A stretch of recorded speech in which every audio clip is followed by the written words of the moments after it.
Good morning. Can you hear me? Okay, I try to use English or bilingual, and then you can respond either in Cantonese, Mandarin, or English. And then, since I am not a lecturer, this is only a sharing workshop, so I hope there will be more interactions between us. And then you know more a little bit about me, and I know a little bit about you, and then to see how we can collaborate in order to make your business plan competition a success. And also thank you, Mingos, for all the introductions. I know, because Hong Kong students are always quiet, I know. So let me warm up first. How many of you are come from the business schools? Can you raise up your hands?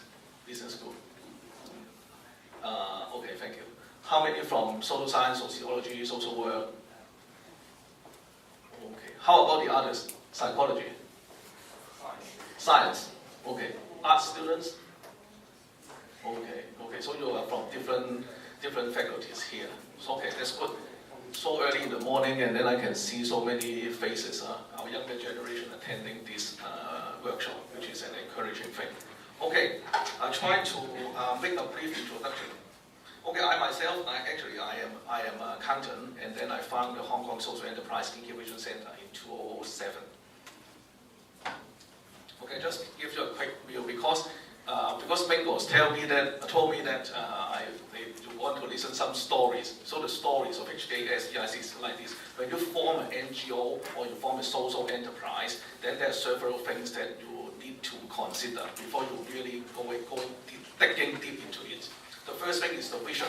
When you set up a social enterprise, so what is your vision? So this is just for your reference. This is my vision, but yours must be different from mine. So what is your vision of setting up the social enterprise? And then your mission statement. This is very important because this is the guideline to guide you through all the way through when you are developing your social enterprises. And also, you have to have a board of directors or advisory board. And then I'm lucky because I know people from the four sectors: the government, the commercial, NGO, and academics. So I am able to find some advisors for my HKSEC. But anyway, even to start a small social enterprise projects, I think it is better for you to have some mentors to guide you through, since this topic is quite new. Oh, by the way, how many of you know what is social enterprise? Raise up your hand, please. How many? I won't ask you a question, don't be afraid. I won't ask you what is the definition of social enterprise, I won't. But I really want to know how many of you know what is social enterprise? Okay. How about the others? No idea at all. How many have no idea at all what is social enterprise? No idea what it is. Okay, so how about the majority? You know a little bit. Okay. Can somebody tell me what is social enterprise? Just brainstorm. You can say whatever you like. Can anybody give me some feedback? What is social enterprise? What is in your mind? What is a social enterprise? Anybody? Feel free.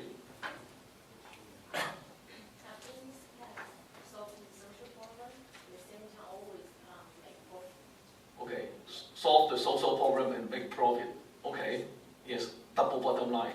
A company with social mission, you have a specific social mission, but the enterprise itself has to be sustainable, hopefully to make profits. Any other suggestion? No. Okay. Actually, everybody can answer because there is no definition of what is social enterprise in Hong Kong up to now. The UK definition is double bottom line. Like the student has just mentioned, you have to fulfill a social mission. For example, I give you an example is the Fullness Hair Salon, Feng Sing Falong. How many of you have heard Feng Sing Falong before? Okay. Can you say something about Fullness Hair Salon?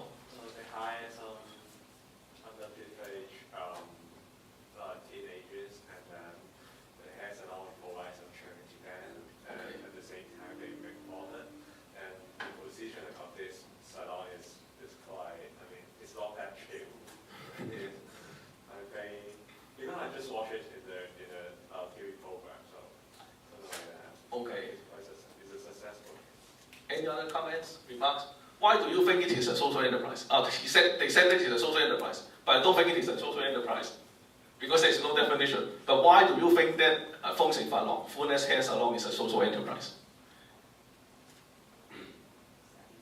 Any comments? Those who think that Fullness is a social enterprise, please raise up your hand. Okay. Okay, thank you.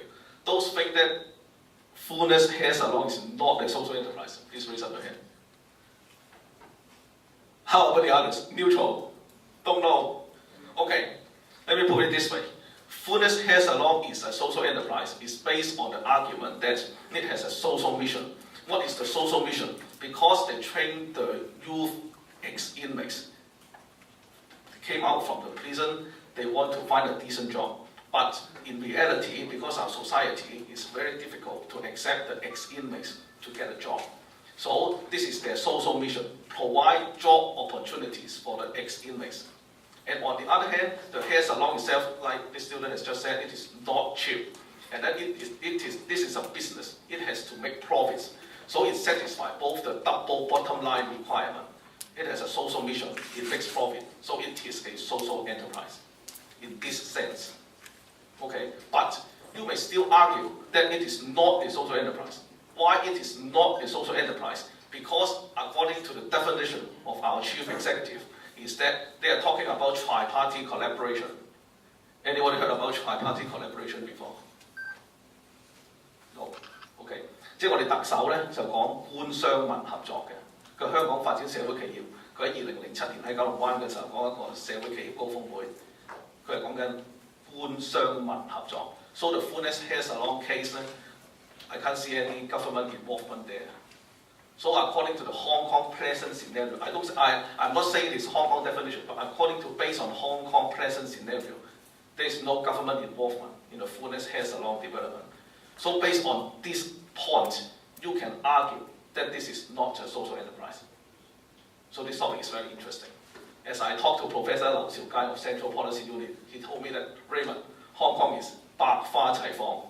Because there is no definition. So you can feel free to define what is social enterprise, but with reasonable supporting arguments. Okay. Just real quick. So according to the Hong Kong government, a social enterprise has to have some kind of component or cooperation from the government. Is that what you said? I don't know what you said. Okay, put it this way. Because in Hong Kong now, we have around 280 to 300 social enterprises in Hong Kong. And the policy of the HKSEC government is that all the funding are through the NGO. So the NGO is applying funding to set up the social enterprises. So from an academic point of view, or from cynical academic point of view, those money are channeled from the government to the NGO in order to set up the social enterprise.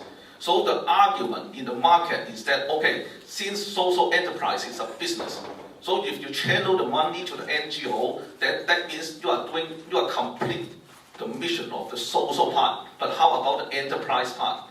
And on top of this, many people is arguing that social workers, how many of you are studying social work? No, that's good. Social workers do not know how to do business. So you channel the money to the social workers to start a business. This cannot be. Because you have to have a businessman to start business. But why? Why the HKSEC government is doing this? Is the government stupid? No.